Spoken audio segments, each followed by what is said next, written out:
জীবনে সবাই তোমাকে চিনবে, কিন্তু খুব কম মানুষই তোমাকে সত্যিকারে বুঝবে।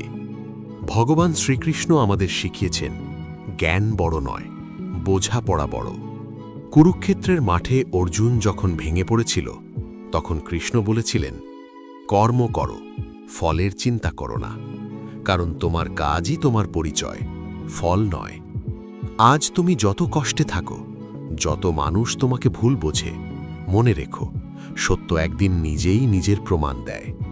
অন্যের স্বীকৃতির জন্য নয়, নিজের বিবেকের কাছে সৎ থেকো। যে তোমাকে বুঝবে সে তোমার পাশে থাকবে, আর যে বুঝবে না তাকে বোঝানোর প্রয়োজন নেই। তাই থেমে যেও না, বিশ্বাস রাখো নিজের ওপর আর ঈশ্বরের ওপর, কারণ অন্ধকার যত গভীর হয়, সূর্যোদয় ততই কাছাকাছি আসে। জয় শ্রীকৃষ্ণ।